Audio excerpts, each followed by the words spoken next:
Podesta Emails, Part 1. Today, WikiLeaks begins its series on deals involving Hillary Clinton campaign chairman John Podesta. Mr. Podesta is a long-term associate of the Clintons and was President Bill Clinton's chief of staff from 1998 until 2001. Mr. Podesta also controls the Podesta Group, a major lobbying firm, and is the chair of the Center for American Progress, the CAP, a Washington, D.C.-based think tank.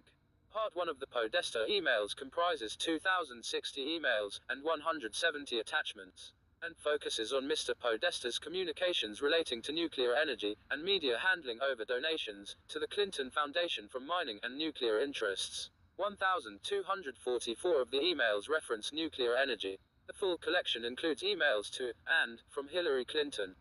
In April 2015, the New York Times published a story about a company called Uranium One, which was sold to a Russian government-controlled interest, giving Russia effective control of 1/5 of all uranium production capacity in the United States.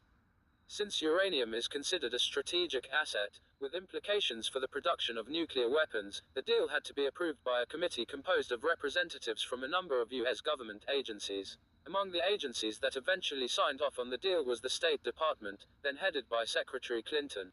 The Committee on Foreign Investment in the United States, the CFIUS, comprises, among others, the Secretaries of the Treasury, Defense, Homeland Security, Commerce and Energy.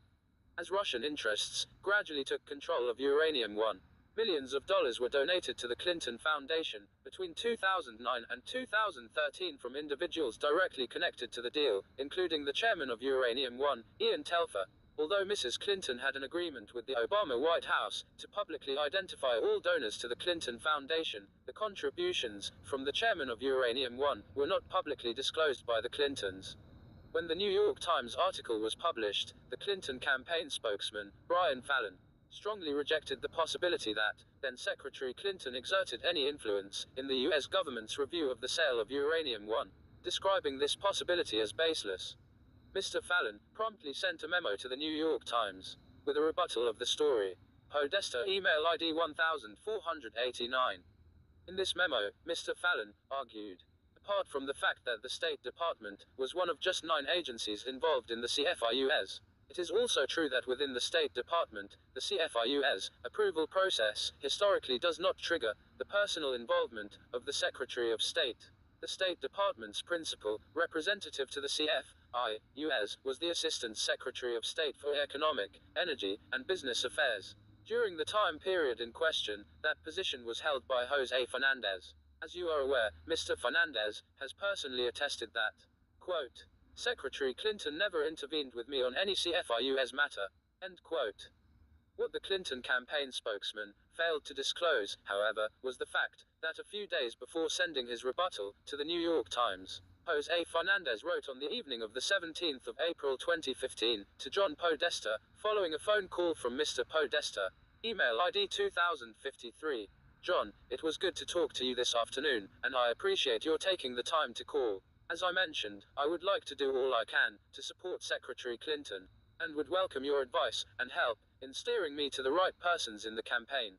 End email.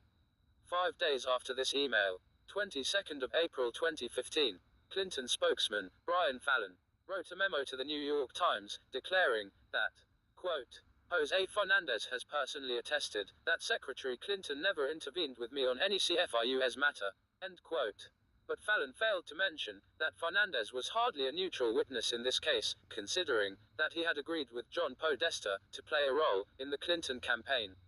The emails show that the contacts between John Podesta and Jose Fernandez go back to the time of internal Clinton campaign concern about the then forthcoming book and movie, Clinton Cash, by Peter Schweizer, on the financial dealings of the Clinton Foundation. In an email dated the 29th of March 2015, email ID 2059, Jose Fernandez writes to Podesta, Hi John, I trust you are getting a brief rest after a job well done. Thanks no doubt to your recommendation, I have joined the CAP, Center for American Progress, Board of Trustees, which I'm finding extremely rewarding.